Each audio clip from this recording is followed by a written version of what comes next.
ये कहानी 3 दोस्तों की है जिनका नाम विक्रम, सुनील और जॉन होता है, जो बम्बई शहर में नौकरी करने के लिए आते हैं। तीनों बचपन के दोस्त कुछ कर दिखाने का सपना लिए इस भीड़ भाड़ वाली जगह में अपना मुकाम पाने के लिए दर दर भटकते हैं। उन्हें कोई भी रास्ता नजर नहीं आता।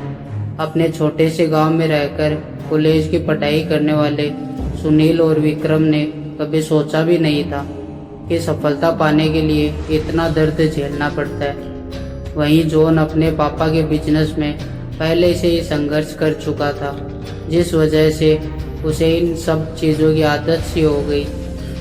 जॉन अच्छे से जानता था कि सफलता इतनी आसानी से नहीं मिलेगी, क्योंकि उसने अपने पापा को दिन रात मेहनत करते हुए देखा था।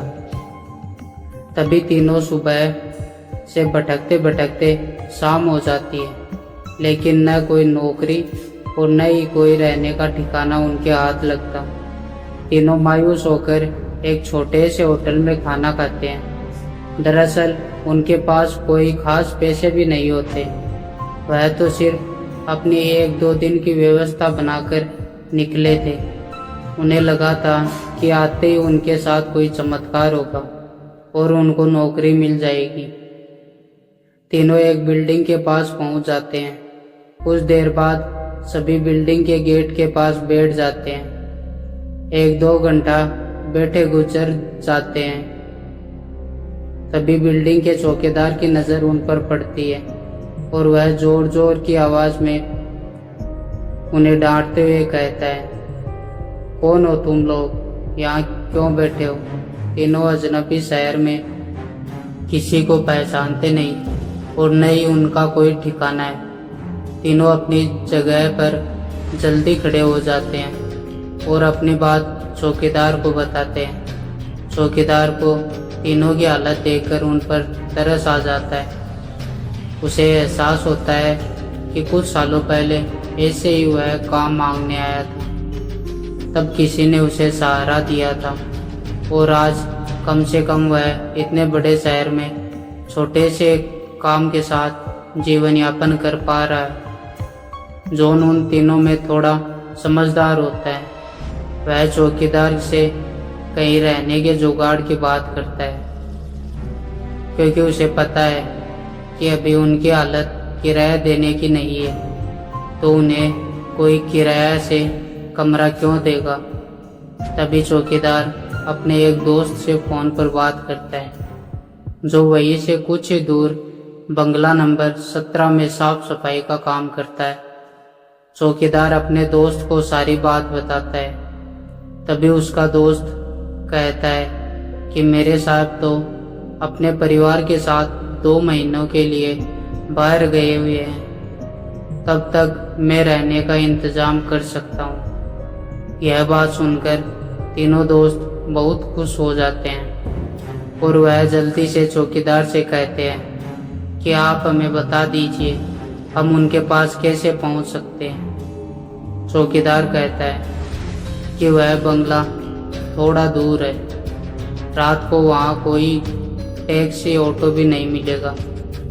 आज तुम लोग यहीं सो जाओ, कल सुबह हम साथ चलेंगे। तीनों उसकी बात मान जाते हैं। सुबह उठते ही तीनों चौकीदार के साथ बंगले में पहुंच जाते हैं।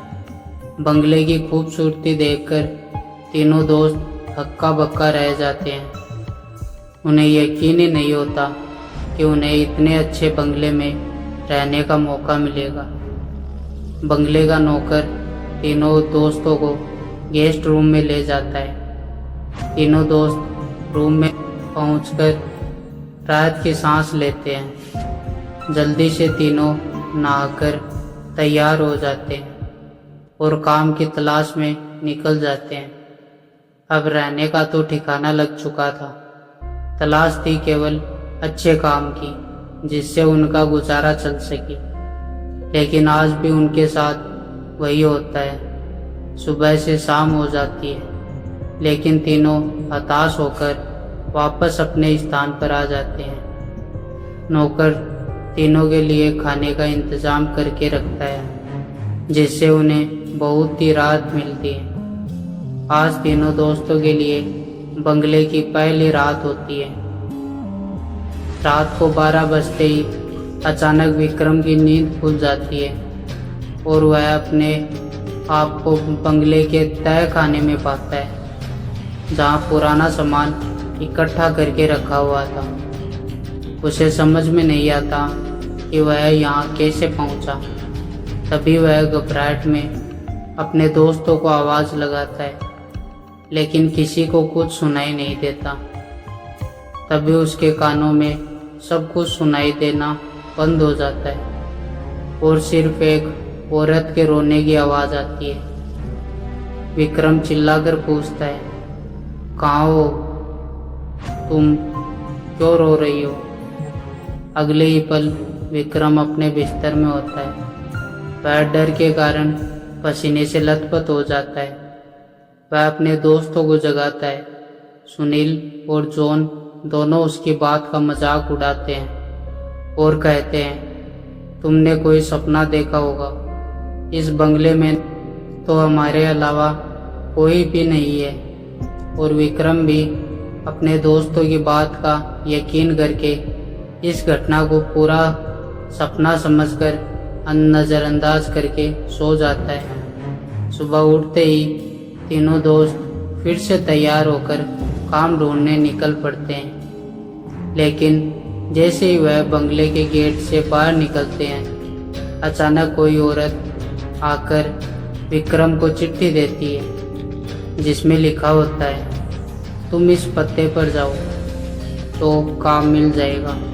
और औरत अचानक भागते हुए उनकी नज़रों से ओझल हो जाती है। तीनों दोस्त की सोच में पड़ जाते हैं कि हमें काम की ज़रूरत है। यह इस औरत को कैसे पता? लेकिन तीनों को काम की बहुत ज़रूरत होती है। उन्हें लगता है कि भगवान ने उनकी मदद करने के लिए किसी को भेजा होगा और तीनों उसी दिशा में आगे निकल जाते हैं, जहाँ का पता उस कागज़ में लिखा होता है। यहाँ पहुँचते ही उन्हें एक बहुत ही बड़ी बिल्डिंग दिखाई देती है। दरअसल यह बहुत बड़ी कंपनी होती है और तीनों कंपनी के गेट पर पहुँचते हैं और वहाँ के सिक्योरिटी गार्ड को चिट्ठी दिखाते हैं। सिक्योरिटी गार्ड चिट्ठी नियुक्ति विभाग के पास भेज देता है और जैसे ही प्रबंधक को वह चिट्ठी मिलती है तो उसमें से उसके मालिक का हस्ताक्षर होता है। वह उन तीनों से पूछता है, आप हमारे मालिक को कैसे जानते हो? तभी विक्रम जवाब देते हुए कहता है, मैं तुम्हारे बॉस का दोस्त हूँ। अब प्रबंधक के पास इनको काम न देने के अलावा कोई विकल्प नहीं होता। इस कंपनी के मालिक का हस्ताक्षर जो उस चिट्ठी पर मौजूद था। कंपनी के मालिक 7 दिनों की ट्रिप पर विदेशी कंपनियों के दौरे में थे और उस बीच उनसे कोई संपर्क नहीं था। इसलिए प्रबंधक ने उन तीनों को काम पर रख लिया और अपने साथ उन्हें काम की जगह दिखाने ले गया। लेकिन विक्रम अचानक ही दूसरे रास्ते की तरफ मुड़ जाता है और वह सीधे बॉस के चैम्बर के सामने पहुंचता है और दरवाजे के ताले को पासवर्ड से खोल देता है। कंपनी का प्रबंधक यह देख करके आश्चर्यचकित रह जाता है। उसे यकीन नहीं होता कि जो पासवर्ड केवल कंपनी के मालिक को पता है, वह इसे कैसे पता चला। अब प्रबंधक उसे कोई खास आदमी समझने लगता है। उसे पूरा यकीन हो जाता है कि हो ना हो यह व्यक्ति बॉस ने ही भेजा है और वह उसे बिना रुके हुए अंदर जाने की इजाज़त दे देता है। जॉन और सुनील यह सब देख करके समझ नहीं पाते कि विक्रम तो यह सब कैसे पता। तभी अचानक विक्रम सभी को बॉस के चैम्बर से बाहर जाने को कहता है और चैम्बर का दरवाज़ा बंद कर देता है। कुछ ही घंटों के बाद प्रबंधक को बॉस का फ़ोन आता है और बॉस प्रबंधक से पूछता है कि मेरे कंप्यूटर को किसी ने इस्तेमाल किया था।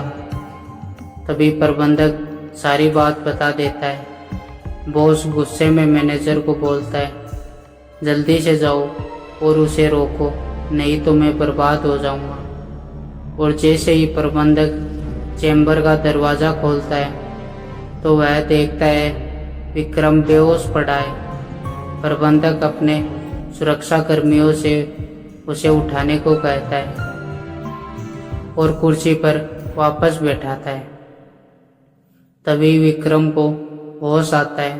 प्रबंधक गुस्से में विक्रम को बोलता है, तुमने क्या किया? मेरे बॉस बहुत नाराज है।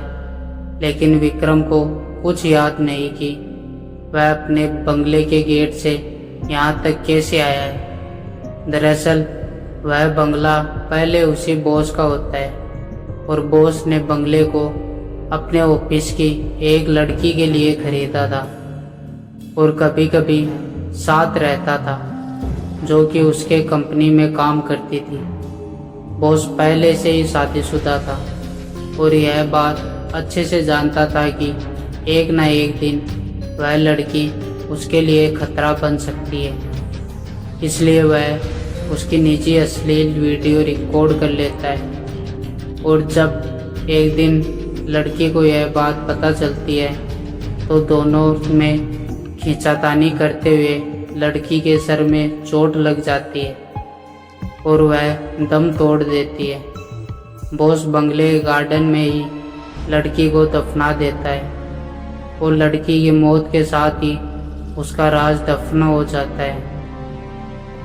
लेकिन जब उस बंगले में तीनों दोस्त घूमने आते हैं तो विक्रम गार्डन में घूमते घूमते उस जगह पर अपना पैर रख देता है जहां उस लड़की को दफनाया गया था, जिस वजह से उस लड़की का सीधा संपर्क विक्रम से बन जाता है।